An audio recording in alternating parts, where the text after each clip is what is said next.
കഴിഞ്ഞ ദിവസങ്ങളെല്ലാം സോണിയാഗാന്ധിയോടൊപ്പം ഉണ്ണികൃഷ്ണൻ പോറ്റിയുടെ ഫോട്ടോ വന്നിരുന്നു. അതിന് കോൺഗ്രസിന്റെ ഭാഗത്ത് നിന്ന് ഒരു മറുപടി ഇതുവരെ ഉണ്ടായിട്ടില്ല. അതിന് തൊട്ടു പിന്നാലെയാണ് ഇത്തരത്തിലൊരു വ്യാജ ഫോട്ടോ രീതിയിലായിരുന്നു. പക്ഷെ അത് സത്യവും ഇത് വ്യാജവുമായി തീർന്നു. എന്തായാലും ഈ ഉണ്ണികൃഷ്ണൻ പോറ്റിയുമായി മുഖ്യമന്ത്രി സംസാരിച്ചു.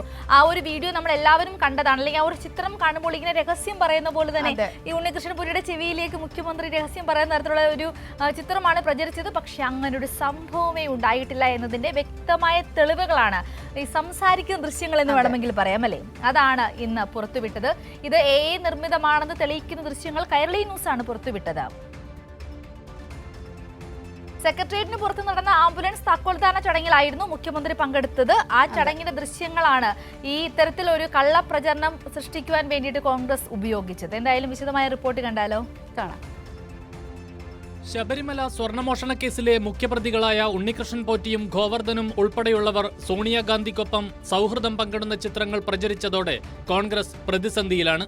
പിന്നാലെയാണ് മുഖ്യമന്ത്രിക്കും ഉണ്ണികൃഷ്ണൻ പോറ്റിയുമായി ബന്ധമുണ്ടെന്ന് സ്ഥാപിക്കാനുള്ള കോൺഗ്രസിന്റെ ശ്രമങ്ങൾ. ഇതിനായി AI നിർമ്മിത ചിത്രങ്ങൾ ഉപയോഗിച്ച് മുഖ്യമന്ത്രിക്കെതിരെ വ്യാജ പ്രചരണം നടത്തിയത് പ്രതിപക്ഷ നേതാവിന്റെ നേതൃത്വത്തിലുള്ള മുതിർന്ന കോൺഗ്രസ് നേതാക്കൾ.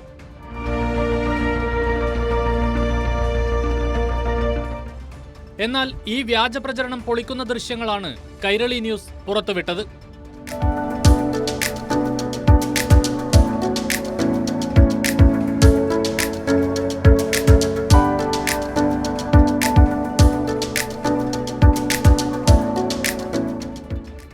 ശബരിമലയിലേക്ക് സ്വകാര്യ സ്ഥാപനം സ്പോൺസർ ചെയ്ത ആംബുലൻസിന്റെ താക്കോൽദാന ചടങ്ങാണ് സെക്രട്ടേറിയറ്റിലെ നോർത്ത് ബ്ലോക്കിന് പുറത്ത് നടന്നത്.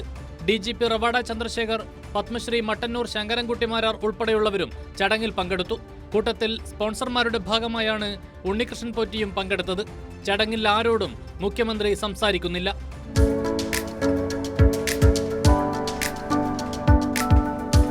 ചടങ്ങിന് പിന്നാലെ എല്ലാവർക്കുമൊപ്പം ഒരു ഫോട്ടോ എടുത്തതിനു ശേഷം മുഖ്യമന്ത്രി മടങ്ങി.